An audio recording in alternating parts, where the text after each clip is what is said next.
প্রিয় দর্শক বন্ধুরা, এই মুহূর্তের জন্য আপার প্রাইমারি থেকে আবারও একটি গুরুত্বপূর্ণ খবর আপডেট। বন্ধুরা, আপনারা জানতেই পারেন বা জিজ্ঞাসা করতেই পারেন যে এত দেরিতে এই লেট আপডেটটি কেন।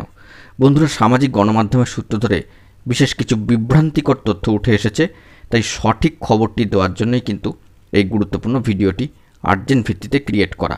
কারণ আপনাদের কাছে আমরা দায়বদ্ধ যে সঠিক এবং গুরুত্বপূর্ণ তথ্যগুলো সঠিক সময় তুলে ধরার ক্ষেত্রে।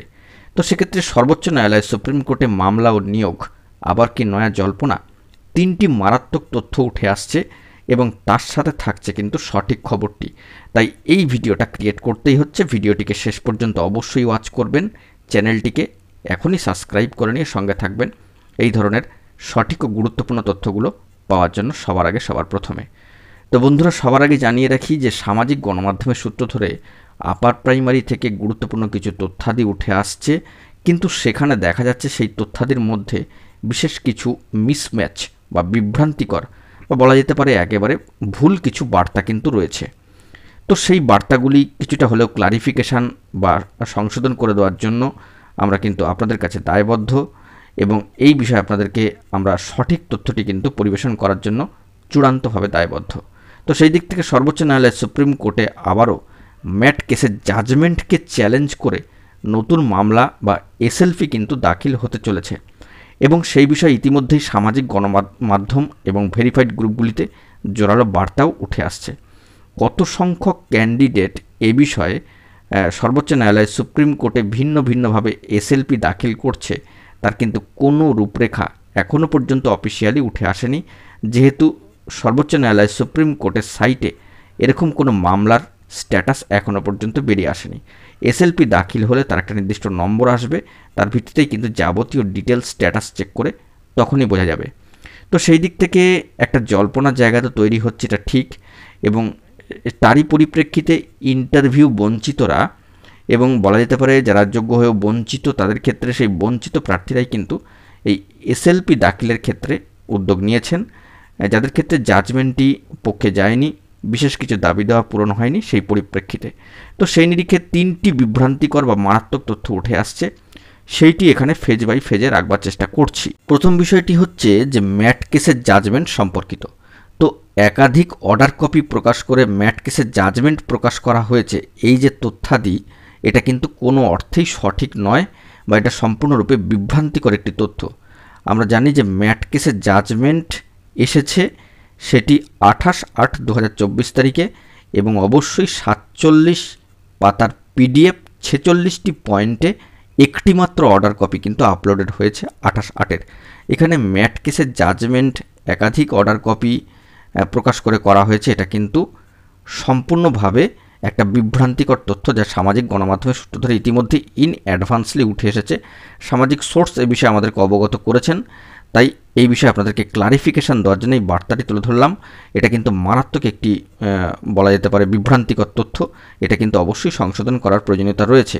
কারণ ম্যাট কেসের জাজমেন্ট বা অর্ডার কিন্তু একটাই, ম্যাট কেসের হিয়ারিংয়ের যে সমস্ত কপি, অর্ডার কপি, সেগুলো একাধিক ক্ষেত্রে আসতেই পারে, কিন্তু অর্ডার কপি কিন্তু একটাই আপলোডেড হয়েছে দীর্ঘ এত বছর পরে 28/8-এ।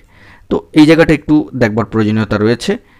দ্বিতীয়ত যে বিষয়টি, যে চাকরিপ্রার্থী মঞ্চের সদস্যরা মামলা করার সিদ্ধান্ত নিয়েছে, এটা ঠিকই, কিন্তু কোন চাকরিপ্রার্থী মঞ্চের সদস্যরা মামলা করার সিদ্ধান্ত নিয়েছে সেটা কিন্তু সঠিক অর্থে সামাজিক গণমাধ্যমে যে বার্তা উঠে এসেছে ইন অ্যাডভান্সলি, তাতে করে কিন্তু স্পষ্ট হয়নি। তো কার্যত সেখানে আপার প্রাইমারি সংগঠিত মঞ্চের সহযোগিতায় নতুন করে আবার মামলা দাখিল হবে। তো আপার প্রাইমারি মঞ্চ বলতে কোন মঞ্চ? তারা পশ্চিমবঙ্গ আপার প্রাইমারি চাকরিপ্রার্থী মঞ্চ, নাকি ইন্টারভিউ বঞ্চিতদের মঞ্চ, নাকি নন ট্রেন্ড চাকরিপ্রার্থীদের মঞ্চ, 2016 পরবর্তী ট্রেন্ড যে সমস্ত চাকরিপ্রার্থী তাদের মঞ্চ? এরম কিন্তু কোনো ক্লারিফিকেশান নেই বা কোনো সঠিক তথ্য নেই সেখানে। সামাজিক গণমাধ্যমে যে বার্তা উঠে এসেছে শুধুমাত্র আপার প্রাইমারি সংগঠিত মঞ্চের সহযোগিতার কথা উল্লেখিত হচ্ছে। তো আপার প্রাইমারি সংগঠিত মঞ্চ বলতে কোন মঞ্চ সেটা কিন্তু অবশ্যই জানান দেওয়ার দরকার রয়েছে। মূলত যোগ্য বঞ্চিতদের মঞ্চ, ইন্টারভিউ বঞ্চিতদের মঞ্চ, তাদের তরফ থেকে যারা সুপ্রিম কোর্টে মামলাকারী পিটিশনার পক্ষ ছিলেন, যাদের দাবি দেওয়াগুলো পূরণ হয়নি, বেশ কিছু দাবি দেওয়া খারিজ হয়ে গিয়েছে, তারাই কিন্তু আবার সর্বোচ্চ ন্যায়ালয় সুপ্রিম কোর্টে নতুন করে এসএলপি দাখিল করতে চলেছেন। এটা একটা বিষয় জানাবার দরকার ছিল। এবং তৃতীয় যে মারাত্মক তথ্যটি উঠে এসেছে, যেটা একটু বিভ্রান্তিকর, সেটা কিন্তু অবশ্যই সংশোধনের প্রয়োজনীয়তা রয়েছে, যে আগামী সোমবার দিন সুপ্রিম কোর্টে নতুন করে কোনো মামলা লিস্টেড হবে। এই বিষয়ে যে তথ্যটা উঠে আসছে যে আগামী সোমবার দিন সুপ্রিম কোর্টে নতুন করে মামলা কি করে লিস্টেড হবে, মামলা দাখিল হওয়ার আগে হবে, সেটা অবশ্যই অ্যাডমিশন স্টেজে থাকবে, সেটা অবশ্যই রেজিস্ট্রার কোর্টে সেখান থেকে নতুন বেঞ্চে যাবে বা একেবারে রেগুলার বেঞ্চে, অর্থাৎ মামলা প্রথমে গ্রহণ করার একটা জায়গা থাকবে, তারপর সেটি লিস্টেড হবে কি না হবে তার প্রসঙ্গ। মামলা দাখিলের ক্ষেত্রেই কোনো তথ্য এখনও পর্যন্ত অফিসিয়ালি সুপ্রিম কোর্টের সাইট থেকে কিন্তু উঠে আসেনি।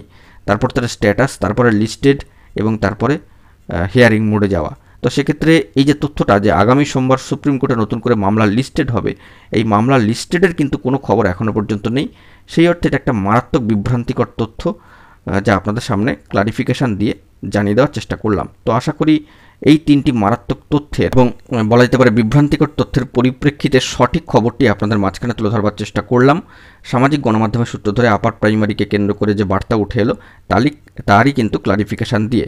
তো আশা করি বিষয়টি আপনাদের সামনে স্পষ্ট করতে পারলাম। এখন এটুকুই, সকলে ভালো থাকবেন, চ্যানেলটিকে অতি অবশ্যই সাবস্ক্রাইব করে নিয়ে সঙ্গে থাকবেন, কারণ আমরা কিন্তু আপনাদের প্রতি দায়বদ্ধ সঠিক এবং সঠিক সময়ে উল্লেখযোগ্য তথ্যগুলো আপনাদের মাঝখানে তুলে ধরার জন্য। শুভরাত্রি, ধন্যবাদ।